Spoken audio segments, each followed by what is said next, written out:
तो ये video clinical research के ओवरव्यू का सेकंड पार्ट है और इस वीडियो में हम डिस्कस करने वाले हैं क्लिनिकल रिसर्च की जो पूरी प्रोसेस है उसकी फर्स्ट लेयर। अगर आपको नहीं पता है तो क्लिनिकल रिसर्च की प्रोसेस को एक्सप्लेन करने के लिए मैंने पूरी प्रोसेस को 3 लेयर्स में डिवाइड कर दिया।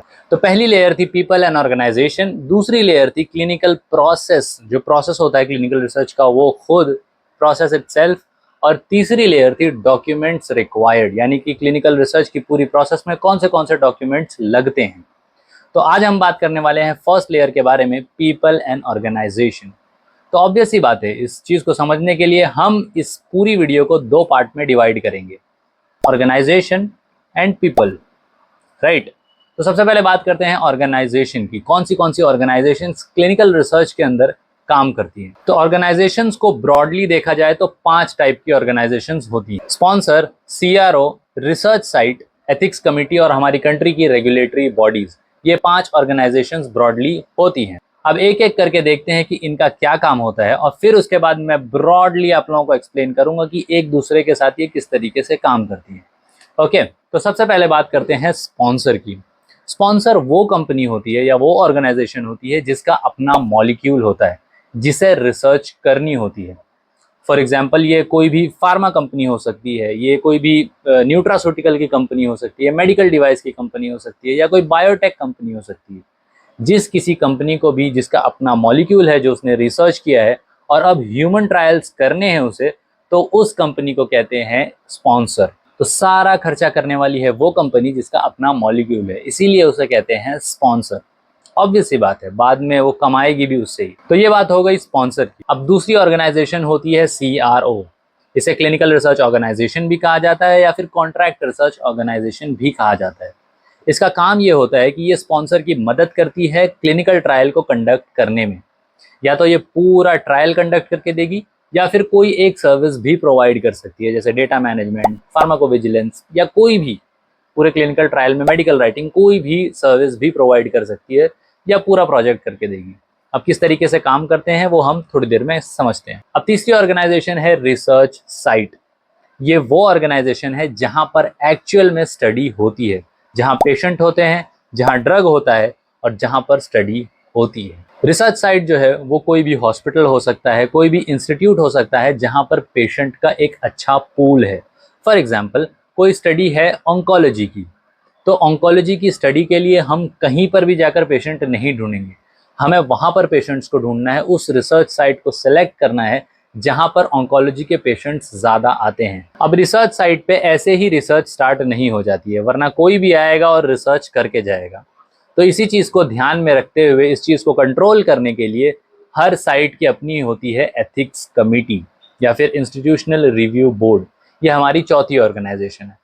इस ऑर्गेनाइजेशन का काम ये होता है कि ये जो भी रिसर्च साइट पे आप अगर कह रहे हैं कि मुझे इस साइट पर अपना स्टडी करनी है, तो ये आपसे सारे डॉक्यूमेंट्स मांगती है, आपके सारे डॉक्यूमेंट्स चेक करती है, आपका अप्रूवल डीसीजीआई और सीडीएससीओ से, जो हमारी रेगुलेटरी बॉडी है, उनसे आपका अप्रूवल है कि नहीं, आपके पुरानी जो स्टडीज़ हैं वो स्टडीज़ कैसी हैं, आपने सारी स्टडी बराबर तरीके से की है कि नहीं, उसके रिजल्ट्स कैसे हैं, ये जो ड्रग आप लेकर आए हैं उसकी सेफ्टी और एफिकेसी का रिजल्ट क्या आया है पिछली स्टडीज़ में, ये पेशेंट के लिए रिस्की है या पेशेंट के लिए बेनिफिशियल है। इन सारी चीज़ों को मद्देनजर रखते हुए एथिक्स कमेटी अपना अप्रूवल देती है। अब ये एथिक्स कमेटी हो सकता है एक साइट की अपनी एथिक्स कमेटी हो या बहुत सारी साइट की मिलाकर एक एथिक्स कमेटी भी होती है, एथिक्स कमेटी या फिर इंस्टीट्यूशनल रिव्यू बोर्ड।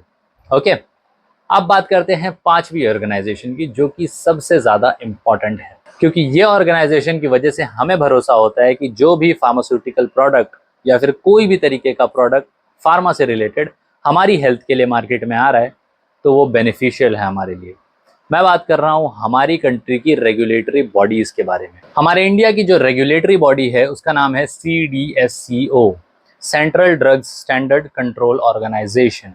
इसी तरीके से दूसरी कंट्री की भी अपनी अपनी रेगुलेटरी बॉडी होती है, जैसे कि आपने नाम सुना होगा FDA के बारे में, फूड ड्रग एडमिनिस्ट्रेशन, ये US की रेगुलेटरी बॉडी है। उसी तरीके से EMA यूरोप की रेगुलेटरी बॉडी है। इनका काम ये होता है कि अगर किसी स्पॉन्सर को कोई भी क्लिनिकल ट्रायल कंडक्ट करना है तो क्लिनिकल ट्रायल स्टार्ट करने से पहले इनका अप्रूवल लेना पड़ता है, और अप्रूवल लेने के लिए सारे डॉक्यूमेंट्स दिखाने पड़ते हैं, सेफ्टी, एफिकेसी, क्या क्या हमारा रिसर्च हुई है, क्या रिजल्ट्स आए, सारी चीज़ें एक्सप्लेन करनी पड़ती है। फिर उसके बाद हमें अप्रूवल मिलता है, महीनों लग जाते हैं अप्रूवल के लिए। अब हमने ऑर्गेनाइजेशंस तो देख ली, लेकिन ये सारी ऑर्गेनाइजेशंस एक दूसरे के साथ कैसे काम करती है, ये चीज़ मैं आप लोगों को समझाता हूँ। तो देखो, सपोज करो कि एक स्पॉन्सर है, लेट्स से सिप्ला या डॉक्टर रेड्डीज या कोई भी ऐसे फार्मा कंपनी एक स्पॉन्सर है जिसके पास अपना एक मॉलिक्यूल है ऑन्कोलॉजी का, कैंसर के लिए। अब उसे ये मॉलिक्यूल के ऊपर क्लिनिकल ट्रायल्स करने हैं। अब डायरेक्टली वो क्लिनिकल ट्रायल्स तो नहीं कर सकता, उसे पहले चाहिए अप्रूवल। किसका अप्रूवल? रेगुलेटरी बॉडी का। हमारे इंडिया में अगर वो कर रहा है तो उसे अप्रूवल लगेगा CDSCO का। ओके, तो वो पहले CDSCO का अप्रूवल लेगा। अब अप्रूवल लेने के लिए वो डायरेक्टली भी अप्रूवल ले सकता है या फिर वो किसी CRO की हेल्प लेके भी अप्रूवल ले सकता है। ये भी चीज़ होती है कि CRO कोई सर्विस प्रोवाइड करेगा कि रेगुलेटरी अफेयर्स का सिर्फ, तो उस तरीके से भी अप्रूवल लिया जा सकता है। एक बार उसे अप्रूवल मिल जाता है तो वो अब ढूंढेगा CRO। अगर उसे खुद करना है तो ठीक है, अगर उसे आउटसोर्स करना है तो वो ढूंढता है CRO, क्लिनिकल रिसर्च ऑर्गेनाइजेशन। जो कोई भी CRO फिट होता है तो वो पूरा प्रोजेक्ट आउटसोर्स कर देता है। अब इस CRO का काम ये है कि ये ढूंढता है रिसर्च साइट्स। हर प्रोजेक्ट के अंदर मल्टीपल रिसर्च साइट्स लगती हैं। अब किस बेसिस पे रिसर्च साइट सिलेक्ट होती हैं, कितने नंबर सिलेक्ट होते हैं, ये सब हम फिर कभी डिस्कस करेंगे।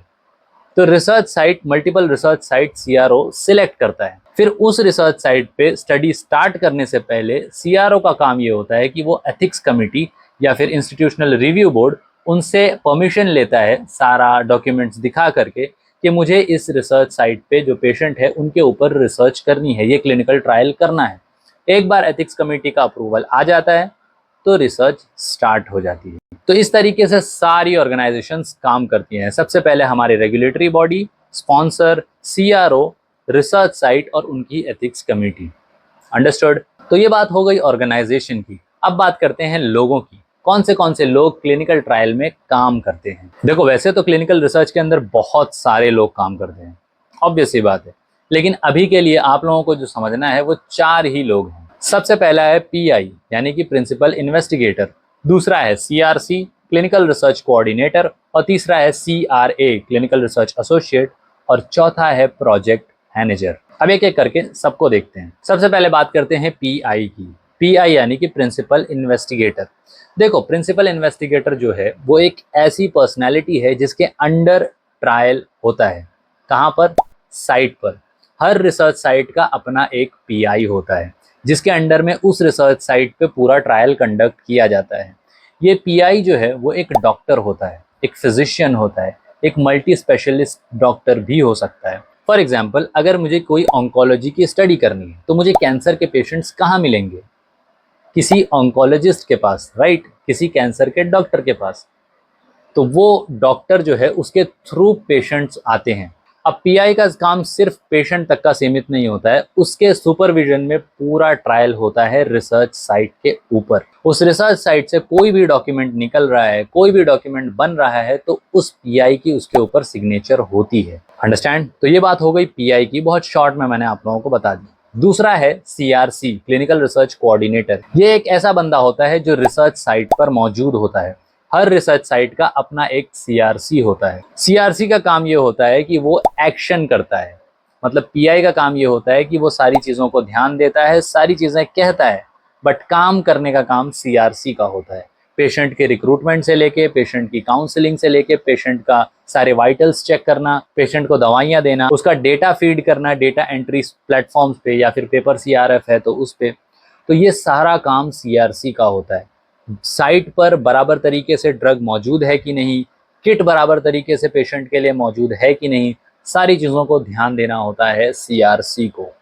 अंडरस्टैंड? यानी कि कोई भी साइट पर CRC सारा काम हैंडल करता है। अब ये सारी चीज़ें करते समय ऑब्वियस सी बात है कि उसे ध्यान देना होता है कि सारी गाइडलाइंस फॉलो हो रही हैं या नहीं, वो गाइडलाइंस को फॉलो करके काम करे और एथिकली काम करे। किसी भी पेशेंट को ऐसे ही फालतू में स्टडी के अंदर एनरोल ना कर ले।